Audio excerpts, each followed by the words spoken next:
Hi guys, Mark Holthe here, Canadian immigration lawyer, ex-immigration officer, and former high school teacher, coming to you live once again from Waterton National Park. I am making a lame attempt at putting a green screen behind me here, and this is a picture that I just took over the weekend when we were out in Waterton. And yes, I can confirm it's as cold as it looks back there.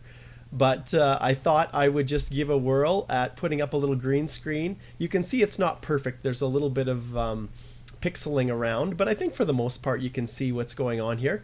So I want to apologize. I had a little bit of a false start because my Ecamm Live wasn't recording this, and it may or may not record this for me to be able to put it up on YouTube. But those of you who are tuning in live, you are going to get a treat today. So I have some very, very special guests that will be joining me in a few minutes. And I'll hold off on introducing them until we get everybody logged in here that wants to attend live. It is 12:09 p.m. Mountain Standard Time, and it's been quite a while since I did the last EE Live Q&A, so I want to apologize for that. I also want to remind everybody that I am no longer with Stringham LLP. So if you're going to the old mholthe at Stringham LLP, you're not going to find me. If you are trying to track me down, all you have to do is go to the new holthelaw.com website, and you'll see I have just a little brief landing page there with just the essentials, because the full page is being developed by some wonderful, wonderful friends in Vienna. And so if you go to holthelaw.com, you'll see in that page the ability to post your requests for consultations, and I have a brand new payment link to make it even easier for you guys. So those are some of the things that are coming down the pipe. We've got quite a few people that are joining us. Let's see who we have here. If you guys are, if you have questions that you want me to review or to answer, hold off and don't post them yet. And remember, your questions need to be of a general nature that are actually going to be a benefit to the majority of people that are watching these. If your question is long and extensive and it just relates to you, then that's going to result in the need to book a paid consult. All right? Okay, so we have those who are tuning in. Please go ahead and post in the comments below where you're listening from. I'd love to see where all of you guys are at. It is New Year's Eve, so some of you are probably already rolled over into 2020. And so those of you who are over in Asia, 100% Happy New Year to all of you guys. Igor, it's great to see you, my friend. We've got Igor Hamu says, welcome back and Happy New Year for you and your loved ones. Jazdeep also says it's already 12:40 a.m. January the 1st, 2020 here in India. Yes, it is. So Happy New Year to all of you all over the world where you're tuning in to this live EE Q&A. Moiseddin says hi, joined from Vancouver. Rami is in Atlanta, Georgia. So Rami, you and I will have to wait a little bit longer until we roll into the new year. We've got a Mark Napadosk. Great name, by the way. He says, Happy New Year, joined from St. John's. Wonderful. Hamu is in Saudi Arabia. Very cool. And Nilesh is in Sudbury. So a few little introductions. You can see I gotta kind of stay a little bit away from the camera here so that this green screen works. I'll figure it out, guys. But I got it for Christmas. Santa brought me a green screen, so I thought, hey, I can try this out. And you can see in the background here, woo, that is Waterton Lake National Park, and the town site is kind of off over here. And I hike up on those mountains right over there and it's just wonderful. So all right, and Lisa says congrats on the new firm. Thanks so much. Mamadou says Happy New Year. And Lisa says, hey Mark, Mohammed from France. Awesome. Great, guys. Okay, do you know what? Today we're going to cover a number of different topics. The first one that I'm going to get to after I introduce my special guests is siblings and proving siblings in Canada, because sometimes that can be an issue. Sometimes they don't want to cooperate. Sometimes you don't have all the documents you need. So we're going to talk about that in just a few minutes. But first, I would like to pull in some guests that have been patiently waiting. And let's see if I can get them on the screen with me. Here we are.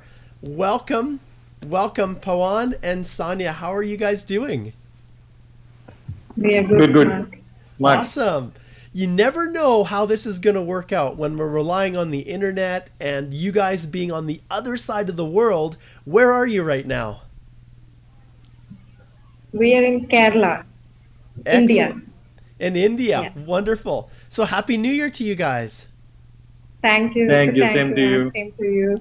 Awesome. So I wanted to bring you on to give you guys an opportunity to share your journey with some of the other people that are looking to immigrate. So tell me a little bit about what made you guys decide that you wanted to try to immigrate to Canada. So either of you can answer, it doesn't matter. Hmm. Mark, Yeah, we've been trying to immigrate to so many other countries, but finally we thought, okay, Canada is the best country to immigrate, and it's very easy to immigrate to Canada. So we thought we'll give a try because we had tried in New Zealand and other countries like Australia, and we had failed before. Gotcha. So yeah, so we thought, okay, we'll give a last try to Canada, and we finally succeeded. Wonderful. This is really exciting. Yeah. Really exciting. Yeah. So obviously, through some process, you started down the path of filing your own express entry application, correct? So you were kind of Yes. a do-it-yourselfers. That was your original intention, right? Yes. We thought we will do it ourselves because we are all professionals. Me and my spouse, we are professionals. So we thought we will read and Google it, and we will do it by ourselves. So yeah. And so you did that. Like the majority of people, the 125,000 people that are members of our Express Entry Law private Facebook group, and all of the just about 30,000 followers of the Canadian Immigration Institute, many of you guys, that's what the plan is, right? Is there's lots of information, who needs help, everything is totally fine. How in the world did you connect with me? Why did you feel the need to connect with me? Because we obviously have a prior relationship. So what happened? Mark, it started when we were discussing with our friends that we want to immigrate to Canada. So they suggested us agency or firm, whatever you call, in India. Well, of course, because So they're all the best, right? yeah. So if it's not like that, surely. So with their suggestion, we reached them, we talked to them, and we have paid them also for registering. How many? We paid like $285 to them just for registering them, and made an account in West for verifying our documents. So they did a very big mistake. They put a wrong zip code. They put a wrong name of the state. So that time we realized that how they are going to manage our file if they're putting our file in express entry. So that time we thought, okay, we wasted about $285. So side by side, we were researching on internet. I was watching so many videos on YouTube, and while watching, I found you, and I was watching your videos. Whenever I got time, I was collecting information from everywhere. But when I started watching your videos, so I subscribed to your channel, and I used to see your videos. Yes, all of my crazy videos with me talking and showing goofy pictures of my family. Yeah. Everything. Then I, read about you. So then we decided, I talked to him that we should leave the other agency, that when they can't, spell the things correctly and they are putting zip codes wrongly, so how can we trust them? Yeah. So we let that $280 go, just leave it. So we left that, and we discussed that we should hire a person whom we can rely, and who have a thorough knowledge of this express entry and everything immigration. So after that, we booked your consultation. Yeah. So through that, like after that, we were sure that we will be taking your help. Yes. We So won't be taking any. let's zip through it, because I know everybody listening here, like, seriously, Mark, like, you brought people on just to talk about how awesome you are. That is not what I wanted to do here. So let's skip forward a little bit quicker here. So you guys, but you had an issue, right? Like it wasn't completely straightforward, and that's usually why most people contact me is when they run into a little bit of an issue.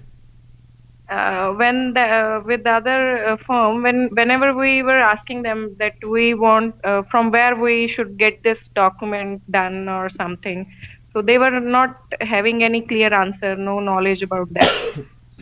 So that was the some documents we needed, like we were not sure from where we should get it. So after that, you told us everything, Yeah. Yeah. Yeah, all the documents were ready with your help. You suggested whatever you told us, we did, and we collected all the Like documents. we didn't have our marriage certificate. So you told, okay, you are staying together, no need for making a marriage certificate. You can show yourself as a common law partner. We can't take a marriage certificate since we So it didn't takes a have. lot of time to make a marriage certificate.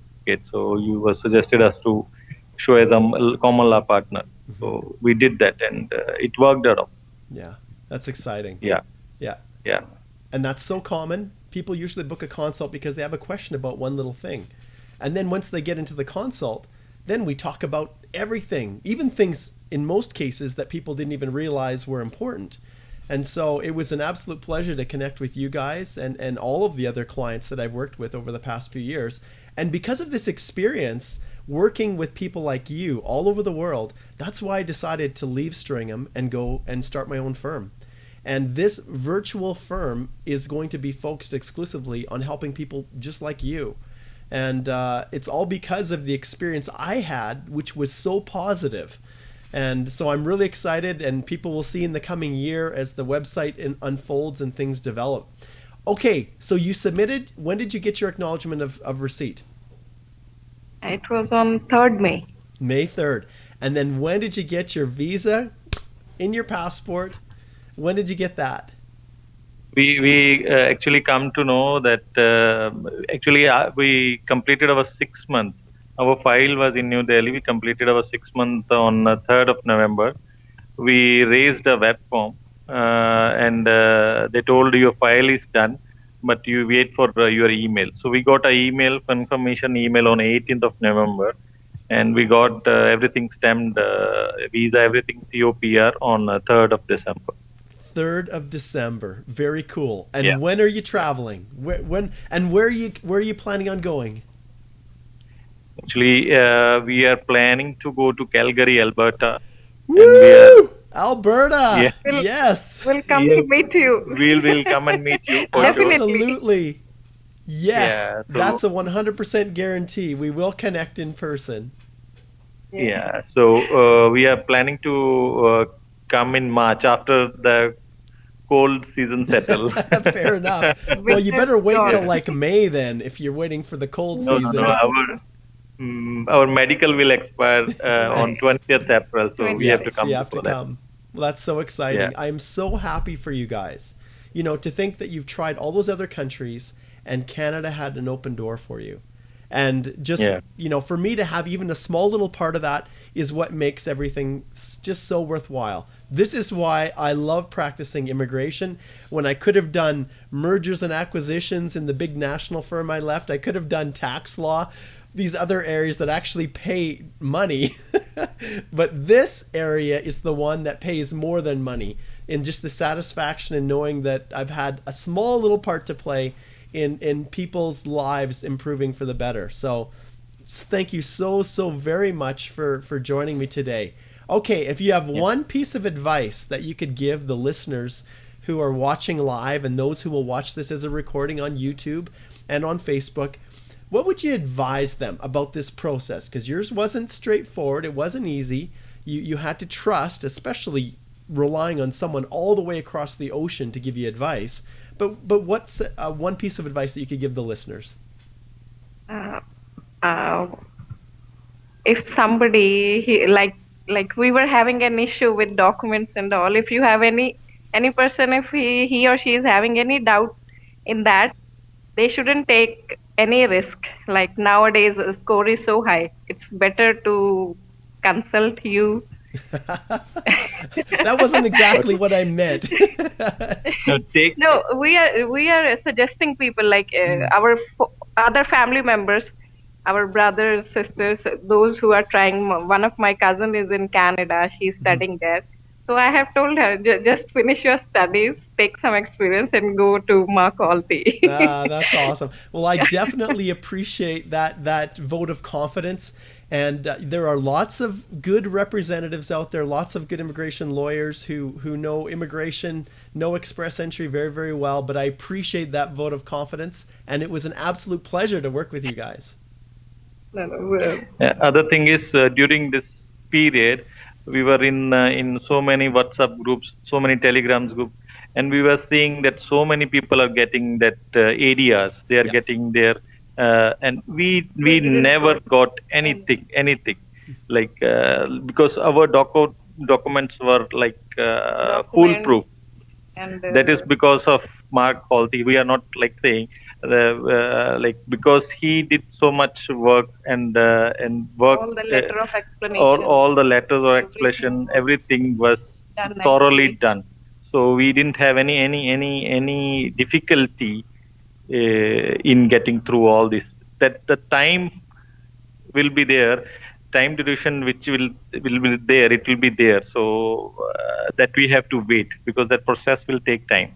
Yes. Otherwise, there was no idea. Yeah. So that was the best part. Excellent. Well, I'm so glad that everything worked out for you guys. Thank you for joining me today and sharing your story. I'm so excited for you to be able to come to Canada and just come to my awesome province of Alberta. So very exciting. Yeah. All right. Well, we'll let you go for now. Thank you so much for joining us, and all the best. Thank you, Mark. Thank you. Okay. Take care. Bye. Bye. All right. Well, that was absolutely awesome. And you can see as I watch myself, you can't help but look at yourself here. I've got it looks like my hair is sparkling. So we'll sort that out later. At this stage, we're just going to keep rolling forward.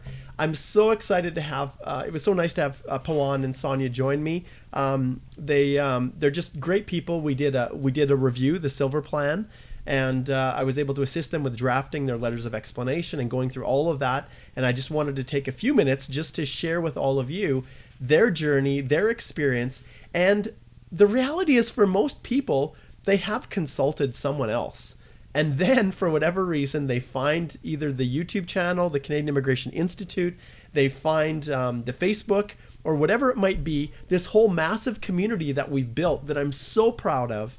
And, people are so helpful to one another and so collegial. And if I can step in some capacity and just help and be there to answer the questions that they just can't find answers to do full reviews, that's what I love the most. So without further ado, and I don't think I can really fix this. I keep looking at this screen to see if, okay, let's try that. Maybe that's a little bit better. I can adjust this screen just a little bit, but I can't eliminate the weird background very well. I'm sure there's a way to do it, but anyways, thanks for your patience. Okay, guys. Now here's what we're gonna do. We've got a bunch of people congratulating, and Hamu obviously says congratulations for the new firm again. What I want to do is go through just a few of the questions that were sent in via email first, and then once I get through these, then I'm gonna answer all of your live questions to all of you patient people who were watching live on the Canadian Immigration Institute Facebook page. So thank you so much for for being here with me and for sticking it out as I work my way through this inaugural, I guess that's the best word I can describe it, this inaugural episode with Holthe Immigration Law as the foundation law firm that's supporting all of this. So, all right, let's go to the first question. So the first question that I have here is from Muhammad. And he says, I have a query regarding proof of funds. I have 2 accounts in the same bank. One is current and the other one is a business account. All of my savings are in the current account, but there is no amount in the business account. So in this case, do we need to provide both accounts in one letterhead and both statements, or only one letterhead is enough? Is there any issue if there is no amount in the second account? No. So in your situation here, Muhammad, I always follow the instructions from immigration explicitly. So you're tired of looking at my ugly mug here. So let's shift, and I'm going to shift my screen. There we go. And I'm going to enlarge this so that everybody can see. And then I'm going to go in and I'm going to type in my favorite site, EE Completeness email. Seriously. This email just cannot stay away, I swear. It's driving me crazy. Okay, let's try this again. I'm going to close that critter. I'm going to turn it off. And as you can see, guys, I am a one-hit wonder. So everything that I do here is all on my own. And eventually I will have enough resources to hire folks to actually help me with this. But until that time, thanks for your patience. Okay, let's pull this up here. It's just loading. All right, so this page here is, and I'm going to try and enlarge this a little bit better so everybody can see it. This is the magical completeness check. This is the source of all goodness. And this is where I get a lot of my instructions from this program delivery instruction from IRCC. I'm going to go and I'm going to search for proof of funds. And once I have found it right here, this is what we're looking at. So this is what Muhammad is wondering about. So in here, you can see that it asks for you to provide an official letter from one or more financial institutions that list all current bank and investment accounts, as well as outstanding debts such as credit card debts and loans. So that's an important component. Now it says what the letter actually has to have included in it. So it must be printed on letterhead. It must include your name, contact, and the contact information for the financial institution. And then it has the account numbers, and you can see here S, numbers, plural, the date each account was opened, and the current balance of each account, as well as the average balance for the past 6 months. So that is the wish list. That's what we're looking at when we're trying to get these letters from any bank. And I go out of my way to make sure that my letters are as complete and as exact as possible when it comes to following these instructions. I don't want to give an officer any discretion to refuse. And especially, as Pawan and Sonia pointed out, it is so hard to get an ITA now. You do not want to have your chance at immigrating to Canada fall apart just because you were either lazy or not persistent enough in getting exactly what IRCC wanted you to get.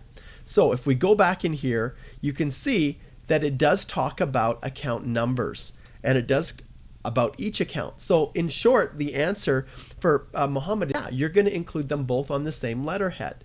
If the bank's willing to do that, that's what you're going to do, full stop. If you need to include letters from multiple different financial institutions to encompass all of your banking information, then go ahead and do that too, and then bundle them all together in one PDF that then gets uploaded into your proof of funds. All right? So great question. Thank you so much for sharing that one. Okay, next one on the list here. Okay, this one. So that one was Muhammad, and now we have Mamadul, and Mamadul says, I hope you're doing well. Good luck with your new law firm. Please see my question below and advise on your EE Live Q&A. Well, Mamadul, you are in luck, because that's what I'm going to be answering right now. Okay, I have a PR sibling who is living in Canada. And, excuse me, guys, this is the flagship question. So if you want to track the time of this question, this is the one that relates to the theme of this EE Live Q&A, which is sibling relationships in Canada. So he says, I have a PR sibling who is living in Canada. However, I will not be able to claim points since he will not be cooperating with me. In that case, how can I submit my application without misrepresenting anything? My current CRS score is 466 without the 15 points, and I hope to get an ITA at some point in the future. But should I mention I don't have PR Sibling on my EE profile? That's the first question. And I will answer that first one right away. Absolutely, you must list that sibling on your profile. To not do it is a misrepresentation that could result in your application being rejected and you being given a 5-year bar, so that you have to list it. But the key here is that if you do not need those 15 points, and in your case, Mamadul, I strongly encourage you to reconcile with your sibling. Do everything in your power to fix whatever is wrong so that you are going to be able to benefit from those 15 points. Because at 466, I don't think you're going to have enough points to get an invitation to apply through the general express entry provisions. So you need to make sure that you take the time to reconcile so that you can get those documents. But if it's impossible, then the key is that you're not claiming points or collecting points that are not going to be able to be proven. And when it comes to a sibling in Canada, what do you need to include? Well, you need to include proof that you're actually siblings, usually a birth certificate or some document showing you both have the same parents. You have to prove that your sibling is a Canadian citizen or a permanent resident, which usually is a permanent resident card or a Canadian passport. And you have to prove that they actually live in Canada, and that's usually a copy of a utility bill or some other bill or official document showing that they have an address in Canada. And so if you're not able to collect it, you still need to provide or confirm that you do have that sibling in Canada. It will trigger a document request for documents, and it also will trigger another 15 points. And so it's entirely possible that you could get an invitation to apply. And if your invitation is resting on those extra 15 points, then that could be an issue that you have to resolve. If you're in that situation, every person is different. And so I'd recommend that you just book a paid consult and we can go through it in detail. But for your situation here, Mamadul, it is really important to understand that you do not want to just not explain or disclose them. Because for all intents and purposes, they probably disclosed you as a sibling in their application to get to Canada in the first place. And you can see how awful that would be if you then didn't list them, how easy it would be for an officer to find misrepresentation. Okay, then the second question is, if I select yes, the system will ask to upload relevant documents, which I don't have, and my application will be returned. So this is the reality. So as you're going forward, if you get drawn with an extra 15 points and you are not able to prove those points, then in most cases you'd have to decline that invitation. So decline the ITA. It's complicated. I understand it. If you do proceed forward, then the only way in which you could do it is to be able to show that you could still get that invitation to apply even without the 15 points. And then you refer back to something we call the A11.2 or the section 11.2 of the Immigration and Refugee Protection Act. That provision tells the officer and gives them instructions on what they need to do to determine if you actually meet the entry requirements for one of the permanent resident programs, as well as how they assess a change potentially in your history that could affect the points that you're given under your comprehensive ranking system from the date that you received your ITA until you file your EAPR. And if those points change, in other words, you can't prove those points, then it could result in your application getting returned or refused, yes. But there are ways of dealing with it through letters of explanation and through clearly establishing that you don't need those 15 points and providing a letter of explanation that helps the officer to understand how you still meet the requirements even without those 15 points. But I'll be honest, tricky issues like that are different for every person. And in your case, Mamadul, I recommend that you book a paid consult. And there's a link in the description for this video where you can actually go ahead and book that. All right. Okay, next question. This one is from Anshu. And Anshu says, I have a question regarding claiming sibling points. And this is also, you can see a theme here, sibling. My brother's in Canada and I can claim 15 crucial points for that. That is awesome. However, I do not have a birth certificate to claim these points.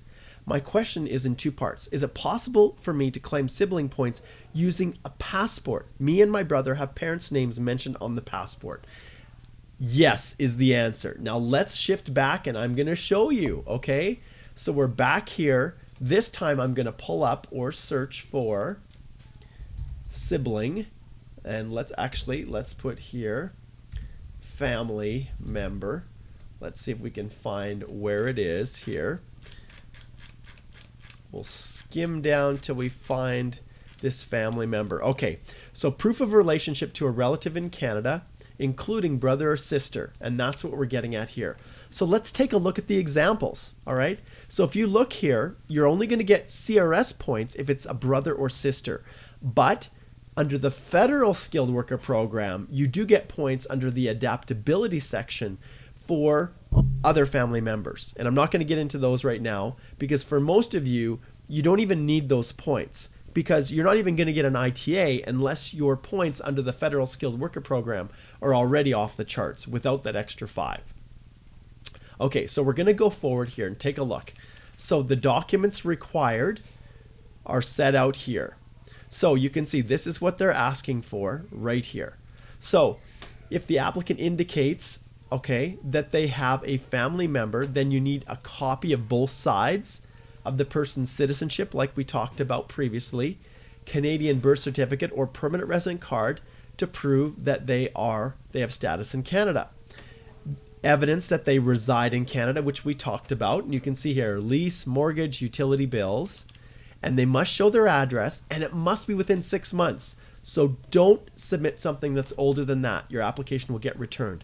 But here is the question that we're focusing on here. So proof of the relationship of the applicant. Give me 1 second. Michaela, I'm recording a live video and you are a part of it now. If you want to come and sing your song, you can join me right now. I'm recording from home now, and so in the background I can hear my daughter singing, and I don't know if you guys can pick it up, but I sure could. So I guess if she wants to come and join us live and sing, she could do that. Otherwise, she's going to have to tone it down just a little bit. All right. Welcome to the virtual firm of Mark Holthe. All right. So here, back to the proof of relationship of the applicant. So you can see here, it's asking for a birth certificate, yes, an official document naming the applicant as a relative. Look at what the example that is provided. A copy of the inside back cover of the relative's passport showing the relative's parents married, showing the relative's parents. You can see here, marriage certificate, legal adoption documents, and any other documents that prove or describe the relationship. So the passport actually works. That is one of the most common ones I use for my clients in India. If the birth certificate doesn't exist, we then use the passport and those back pages. All right. It's also important to note that you can claim a stepbrother or stepsister, but the key here is that the parents that you share together, they must still be in their relationship and not a broken down relationship. In other words, the mother and the father have to still be together, even if if they're a sibling. That's considered to be a stepbrother or stepsister. You can claim it, but the relationship between your parents still has to be together. Otherwise, you're no longer a stepbrother or stepsister. All right, looks like my son is kind enough here to close the door, so now my daughter can go back singing. Usually they're not home during the day, but it's vacation, so they're home. And their dad is working on New Year's Eve, which is totally cool. All right, let's keep cruising through here. Let's go to the next one and see what we have here. See, this is all about entertaining, and I am a family man. I am, my family form the whole reason why I'm doing this. Otherwise, I think, what would I be doing if I wasn't a lawyer? Do you know what? I would be back on the farm, raising cattle and ranching, riding my horse, branding, getting up in the middle of the night, checking to see if any calves are born to cows, which inevitably in Canada, we end up doing that during the coldest months of of January, February, and March. But I would actually probably go back and do that if I didn't have to provide for my family in the way that I do.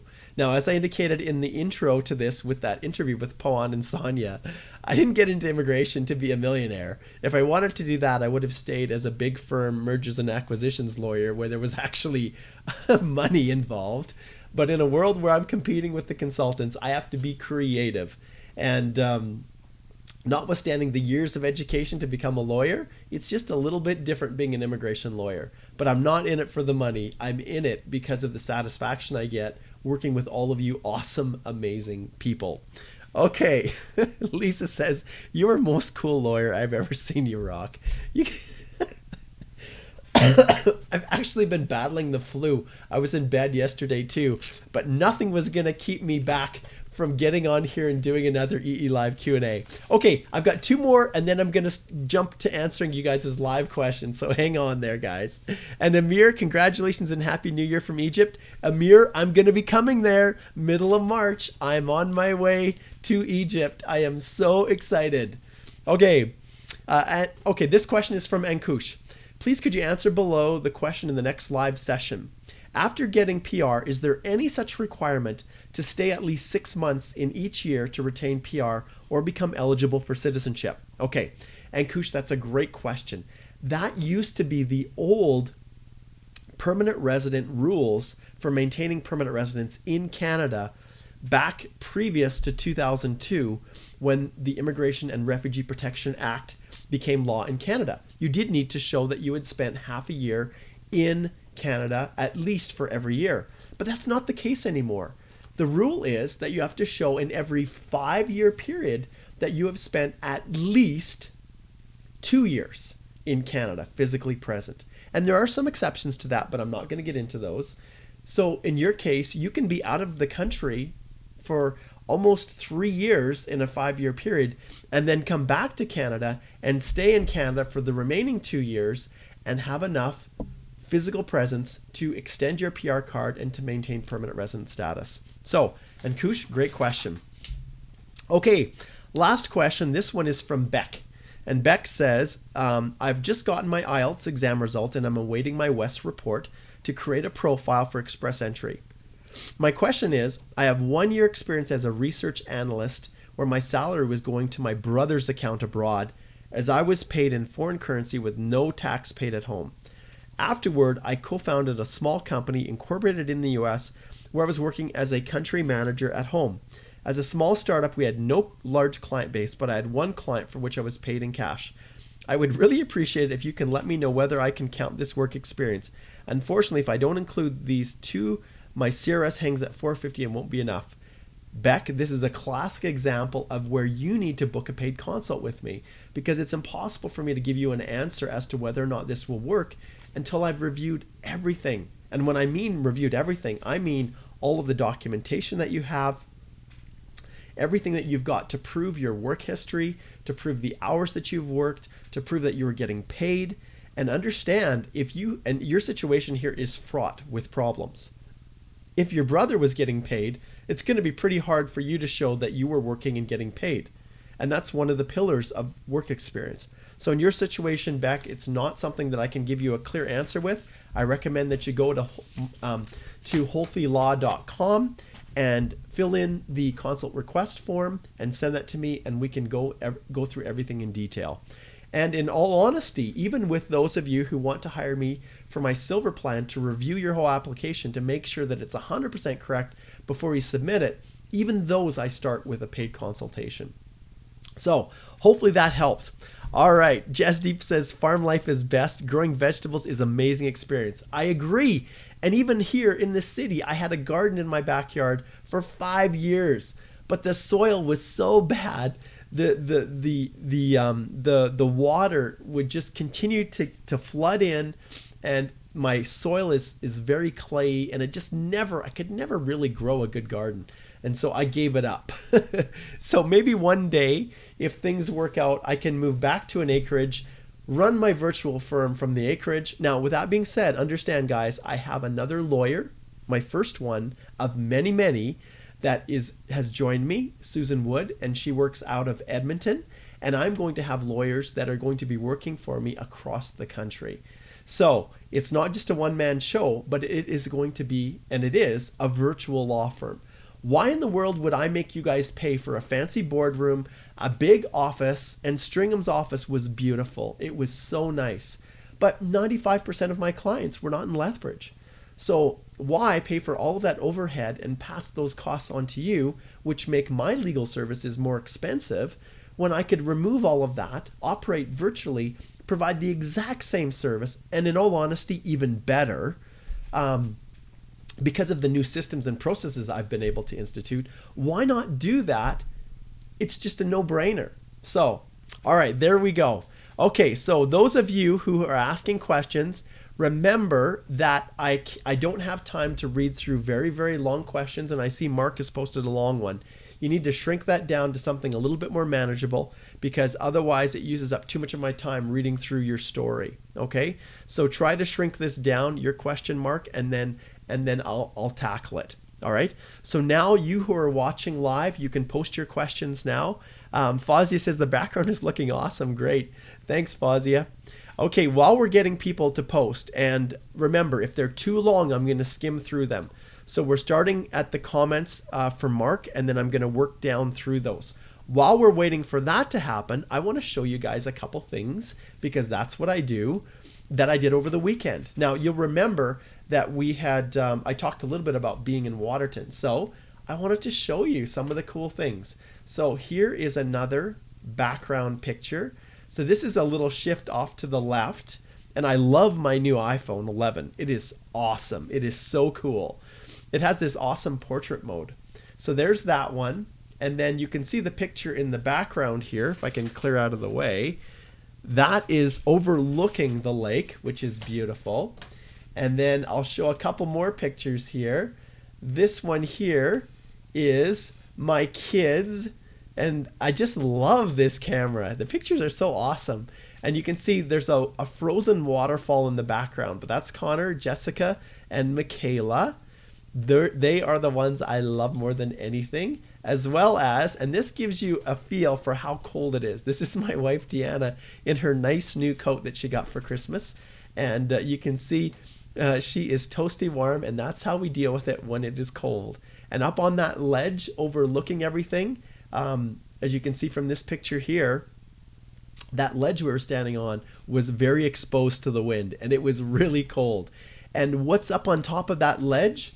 Well, this cool place right here, the Prince of Wales Hotel, which was built many, many, many years ago, and it's one of the preeminent tourist attractions. But in winter, Waterton isn't open like Banff or some of the other national parks, and so it's all boarded up and closed for the winter. But it is one hoppin' place in the summer. So that's what the Holthies did over the weekend. It was wonderful. Yes, we also did try to fish, and we didn't catch a thing. I didn't even have a bite. We've never been shut out like that before.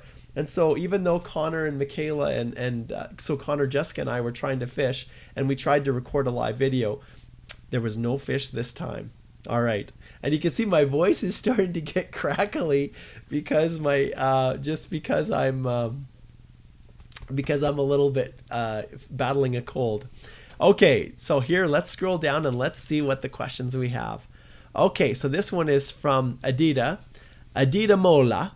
I recently got a BC PNP nomination and received an ITA December 19th, 2019. The ITA says I'm being invited to apply for permanent residency under the PNP. Do I need to show proof of funds? I've only been in Canada for 5 months and working with a spousal open work permit. Okay, remember, the one thing that I don't see in your question here is the stream that you were drawn under. In most cases, when you have work experience and you have a job offer, which you have, otherwise you wouldn't have been able to get through permanent residence. In most cases, if you have a valid job offer, you do not need to provide proof of funds. You don't. But I don't know specifically what stream that you're under. And but in most cases, when you have a job offer in Canada, you do not need to provide proof of funds. However, to get the nomination, you guys know that many provinces with their programs, depending upon which one you're going through, they do make you prove your funds. And so I can't give you a 100% correct answer, Adita, simply because the program that you're in, I need to look at it carefully, and everyone is different for all the various provinces. Okay, let's go down to Hamu here. Hello, Mr. Holthy. First of all, I want to congratulate you on your new law firm, and I wish you all the best in this new adventure. Actually, I want to show you guys something here. Let's see if I can pull this up. I'm gonna flip my screen again here, and I want to show you something that's really cool that you guys can probably see, and this is just the simple little landing page just while I'm ironing out the last details for the new website when it's launched. But check out this logo. I absolutely love it. Holthy Immigration Law. It's just HIL, and it's got this maple leaf in the middle. And my good friends with Parrot in Vienna, and I'll definitely give them a shout out because they are Parrot Solutions. I wonder if I can even find them. Let's see here. I want to give them a shout out because they're the ones who are developing my website, and they are awesome. And so why not? I can promote them, and that's exactly what I'm going to do. So Parrot Solutions right here, they are phenomenal. They do everything. And they started off with my logo. They helped me to get this my just the landing page set up with my new payment portal, which is awesome. All you have to do is click on it, and then it takes you to this awesome payment portal, which then links directly with my own firm's accounting system, and it makes it so easy. But you guys have to check these guys out. Parrot Solutions, branding. They do design work. They do just about everything you can imagine. And I'm really excited because they're going to help me build out my whole Canadian Immigration Institute. So right now, the Canadian Immigration Institute is built right here in this platform, Kajabi. But very shortly, we are going to build out our own site with everything on it, and I'm super excited about it. So shout out to Parrot Solutions. You guys are awesome. Okay, let's jump back now, and let's take a look at some more of the questions. So back to Hamu.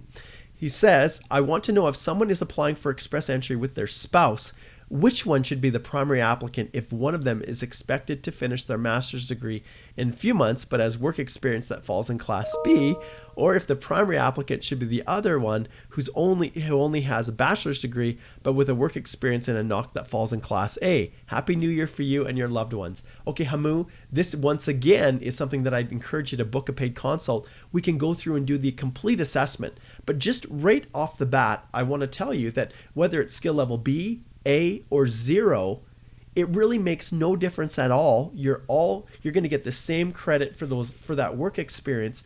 The only difference is when it comes to job offers.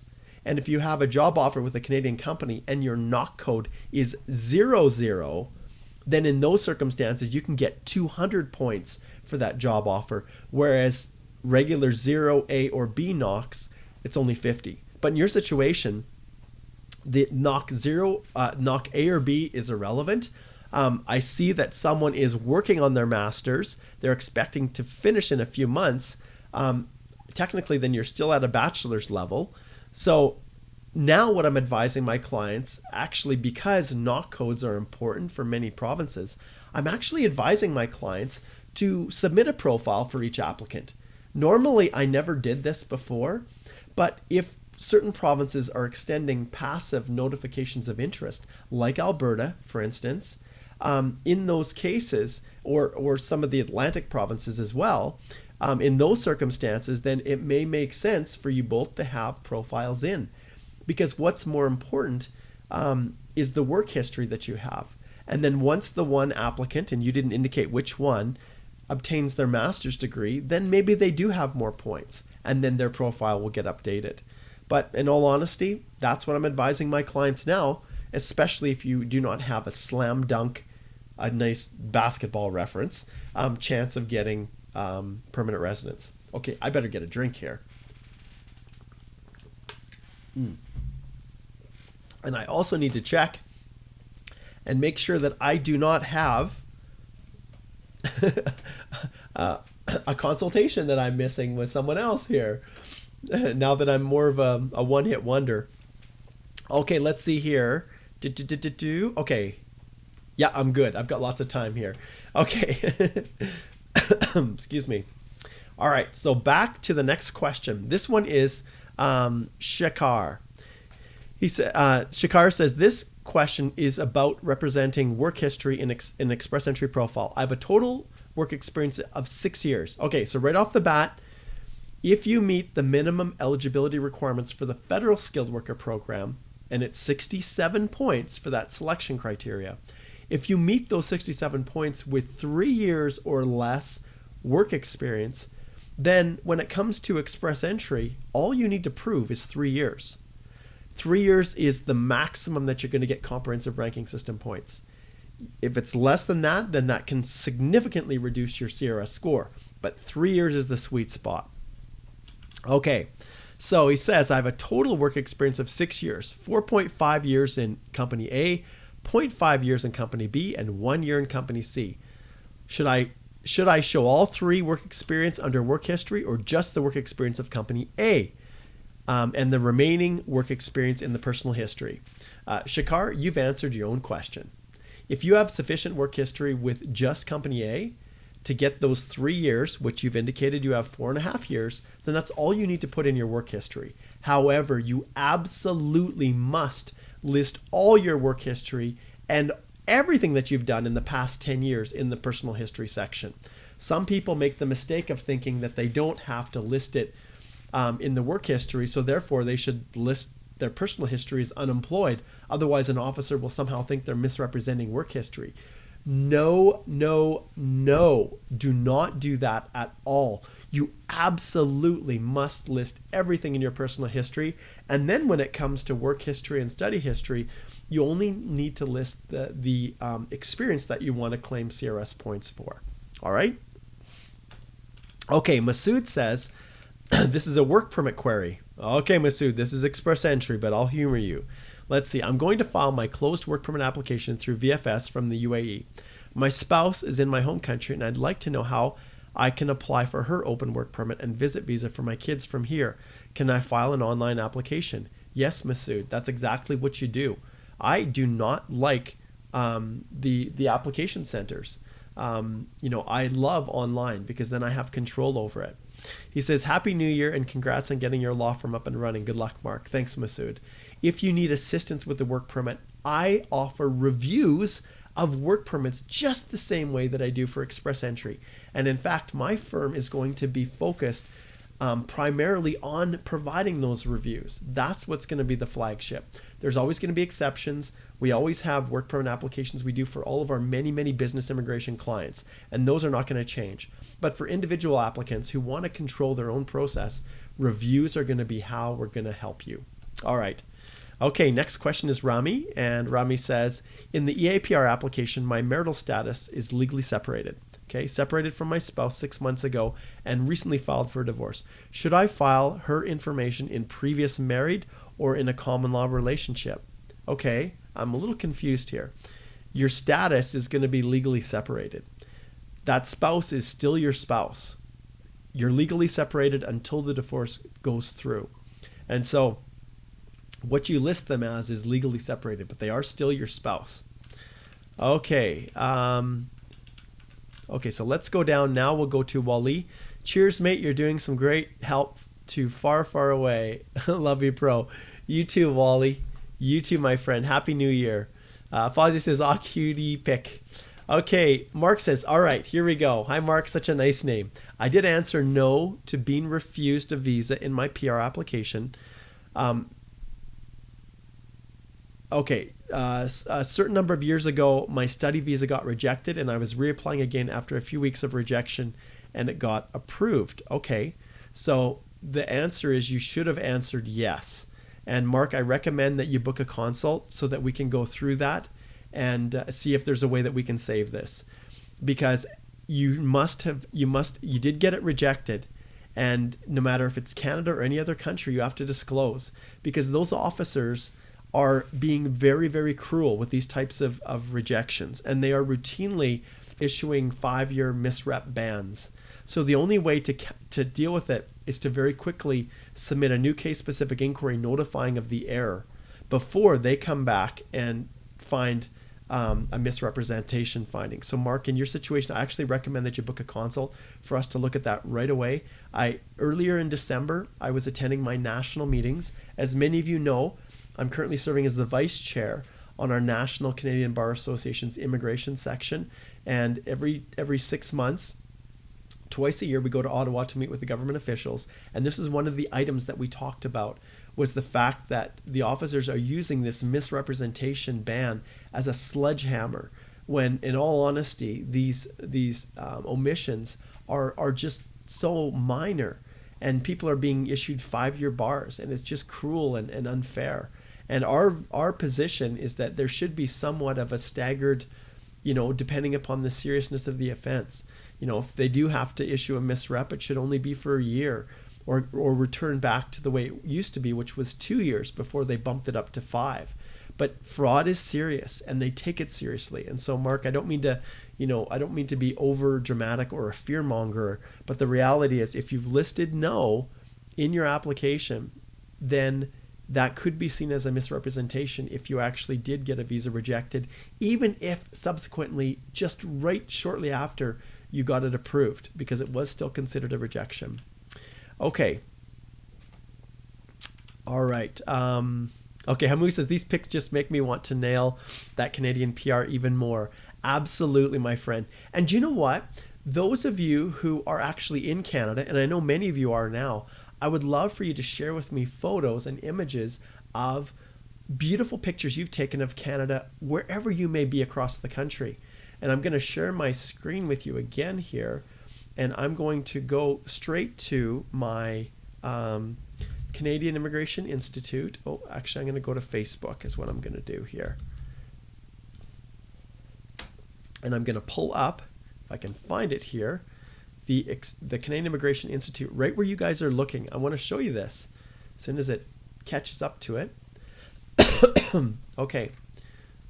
Okay, so you can see this picture right here that is currently the backdrop that I'm using for the Canadian Immigration Institute was taken by Meenakshi at Mount Royal Gardens in Montreal. And so I'd love for you to send in your pictures. You can just send them to info@holthylaw.com, or you can also just send them to my messenger, and then I would love to use them as the backdrop for all of my social media sites. So just a little shout out for that. All right, let's jump back here to the questions. Nilesh says, I am on a post-grad work permit, which is expiring in 6 months. I already have 2-year diploma, and if I go back to school for 1 year graduate certificate, how will it impact CRS points?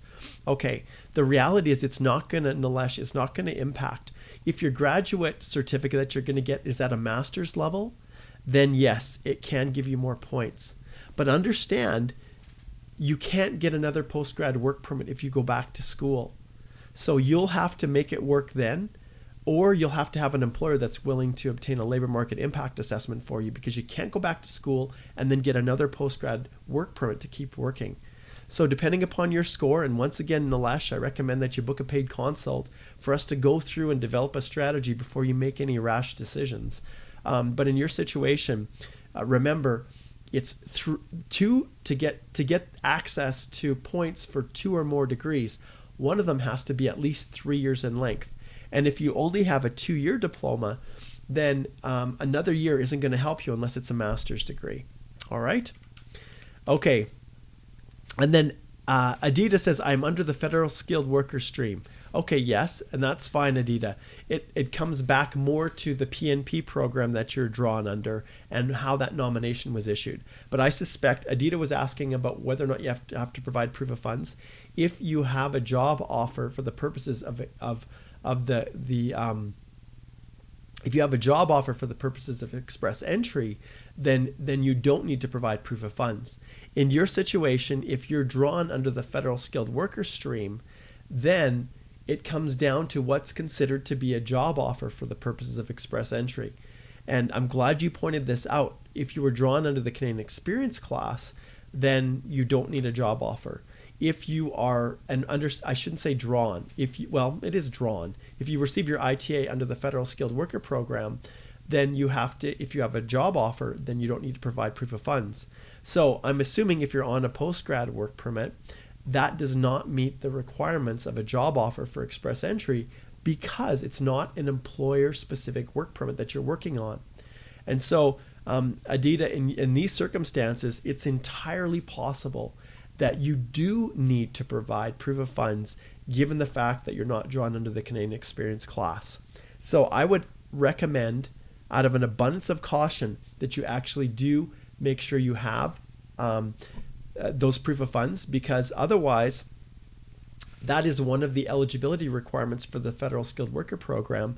And if your nomination is through one of the express entry streams, even if it is a PNP, then in those circumstances, I would advise you and any of my clients to make sure they do have the proof of funds. Okay, thanks for clarifying. Okay, Gerari says, hello, can I claim points for working a 2-year paid part-time job, which I didn't get paid for? So no payment slips, thanks. Nope, it has to be paid. Okay, Saida says, hello, thank you for your guidance. My husband's siblings are permanent residents of Canada for around 8 to 9 years. He had applied in 2008 but got rejected twice. Are there any chances for him to get residency? Saida, paid consult. You'll need to book a consult. I can't answer at all because I don't know the reasons that he had the previous rejections, if misrep was associated with any of those, if somehow he had submitted any fraudulent documents, if he just didn't qualify and whoever you hired to help you just didn't give you good advice. All of those things play a role in whether or not someone can qualify. But just because he has siblings in Canada, at most it's going to amount to 15 extra points of CRS points, but it doesn't give any distinct advantages. Now, various provincial nominee programs do reward for having family members in those provinces, but once again, that's way more than I would be able to cover in this. Okay, all right, so let's go through here. And Adita, you said there was no proof of funds required to get the BC PNP nomination. My advice still stands, my friend. I would, for the purposes of express entry, if it was a paper-based application that went through the BC PNP that did not require proof of funds at that stage, and it's a paper-based one that's going to be filed through Ottawa outside of express entry, then maybe you'd have a case to make that you don't need to provide proof settlement funds. However, in your situation, I would. Okay. Imrul says, if I work for an international shipping company through a manning agent, my salary also comes through them, from whom I should get the job reference letter. I would get something from both. I would get both from the company who actually supervised your work as well as the manning agent who provided the salary. I would get both. Okay, Christopher is laughing. Okay, Fazia says, how are visa office assigned for the particular cases? Is it according to location or depending upon any other criteria? That's a great question, Fazia. The reality is it's often they're assigned obviously based on certain lines are submitted to certain locations, but the whole purpose of express entry and any of the online applications now that completely inundate all of Canadian immigration, they're designed to be able to be moved to different locations depending upon which office has more capacity. So if certain offices are just really busy, they have the ability to assign that to different officers so that the applications continue to be processed efficiently. All right. Okay, Rami says, should I wait to get a divorce certificate, or I am okay since I filed as legally separated? You can go forward with legally separated. That's not a problem at all. And if they ask for any proof of that marriage status or that legal separation, then what I include is the proof of that the divorce has been submitted. And if it doesn't trigger, if nothing is triggered in your document checklist, then Rami, what I'd include is the actual proof of filing of the divorce in your letter of explanation. All right. Okay, we'll skip through these duplications. Okay, Yaya says, I booked a consult with you before regarding my work experience from Nigeria that you told me that it was not continuous, so I didn't apply for it, if you remember. Yes, I remember that. Okay, we've got a lot of questions here, Yahia. Let's see if we can zip through just a little bit, because this is quite long. Okay, now you're working as a 2282, and you've got some questions regarding it. Okay. Do you know what? For this one, Ayaya, Yahia, I appreciate the fact that you booked a consult with me previously, but this really is something that just relates to you and not to everybody else. And so in these live Express Entry Q&As, it's important that the questions be beneficial to everyone.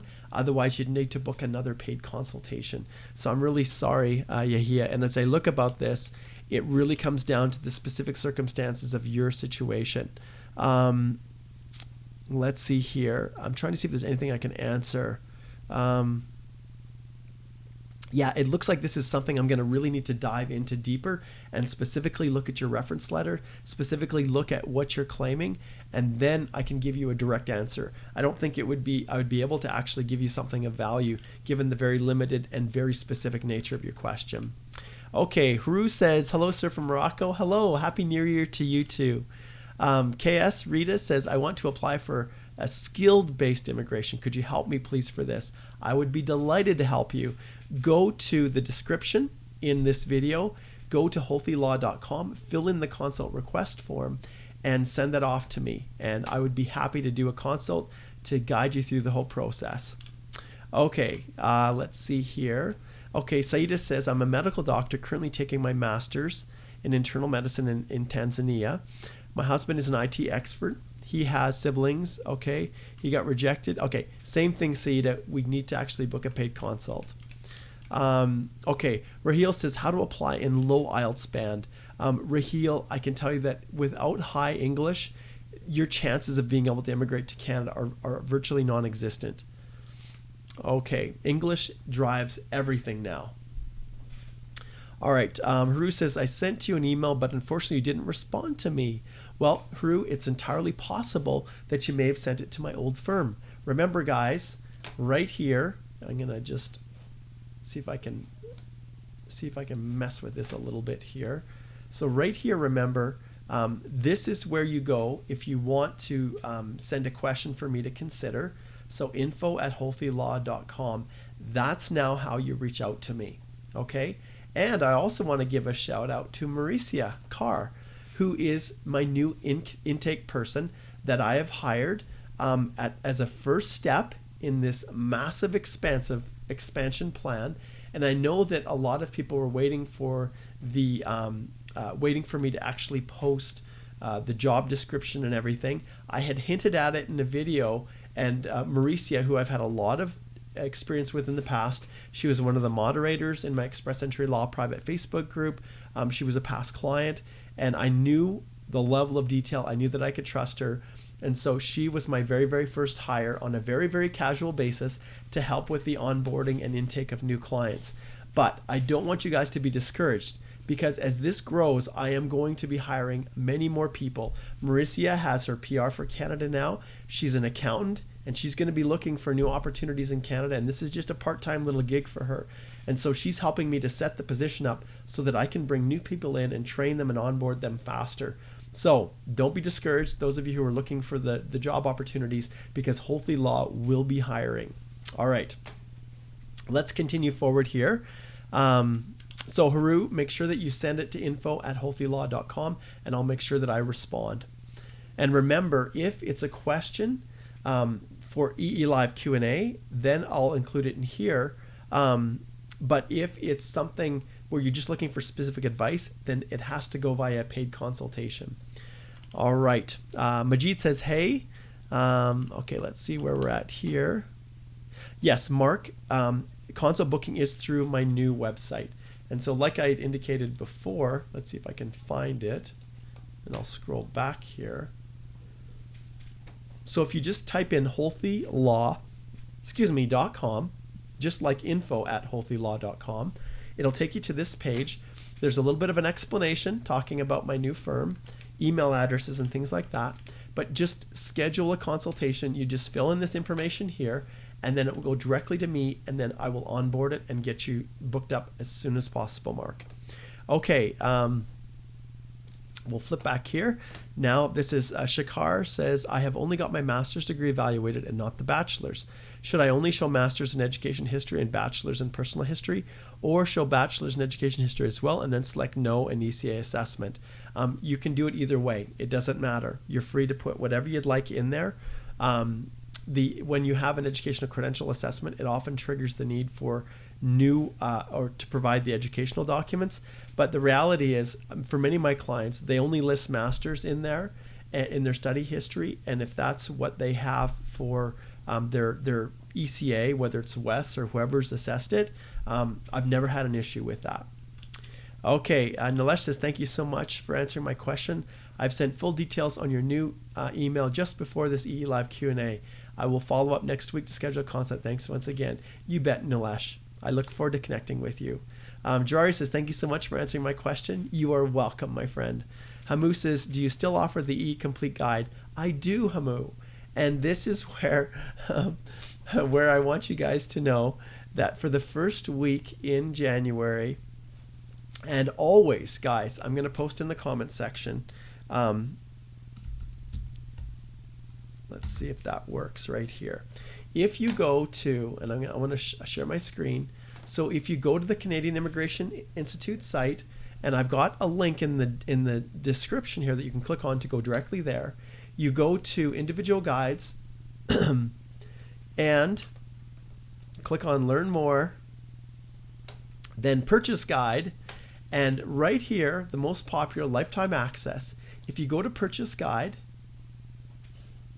and then in the coupon code you type in EEDIY50 and apply, it will give you 50% off. So for $248.50 you can get lifetime access to the guide. And so that is a deal that is ongoing for subscribers and for those who watch those videos, and I don't advertise them anywhere else. In January, I have some new promotions that I'm going to be releasing, and discounts that I'm going to be, well, we're just about January. Tomorrow will be when it's launched. I don't want to spoil it because I want to keep it a surprise, but the reality is I'm going to be offering some discounts on consultations, personal consultations with me, as well as discounts on my Express Entry Silver plans, the reviews, and discounts on access to the Express Entry guide. So 3 different discounts that I'm all gonna offer as a way of launching my new firm, celebrating this wonderful development, and it's gonna be awesome. So pretty much everything that you could want is gonna be discounted, and all in celebration of launching Holthe Immigration Law, a virtual law firm. All right, fantastic. Okay. Let's see here. Okay, so the next one is Imrul. He says, thanks for answering my first question regarding job reference letter. So if I take a job reference letter from both manning agent as well as the shipping company work for, is the language and information should be the same for both letters? It doesn't have to be the same. Manning, the agent, they're going to only be able to tell how much you were paid, right? They can't really say what you actually did. That was the other company that would provide that in their letter. But they can be overlapping. That's not an issue. I would make sure that the letters actually reference each other of the companies, and then you make sure that you've covered off all of those minimum requirements that Express Entry requires. And you're probably wondering, what are those minimum requirements? Well, let's jump here to this one, and then I'm going to search for reference. That'll take me to where I want to go. So proof of work experience right here. You can see these, as long as the 2 letters that you have cover off these details where it says must include the following details: job title, duties and responsibilities, job status, dates worked for the company, number of work hours per week, and annual salary plus benefits. One of those companies that you've referred to may be better suited to provide some of that than the other. But I wouldn't just copy and paste the same letter and put it on 2 different letterheads. That's not what I would do. I would have them be unique individual letters that cover off all of those things I just showed you between the 2. All right? Okay.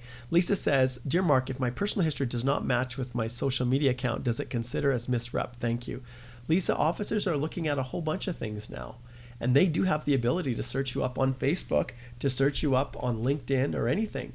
In fact, there's actually been federal court cases, legal cases in Canada, where officers who relied on a LinkedIn profile to refuse an application because of misrepresentation, it was upheld by the courts that they could do that. So yes, absolutely, you need to make sure that your social media accounts, if they're out in the public domain, are accurate. Okay. Imrul says, with CRS 462, is there any chance to get an ITA in the near future? I think it's doubtful at this stage, Imrul. Chris Chung. Hey, Chris, my buddy. All right. Hey, Mark, congrats on starting a new law firm. I finally settled down, and I want to thank you for all your help in 2019.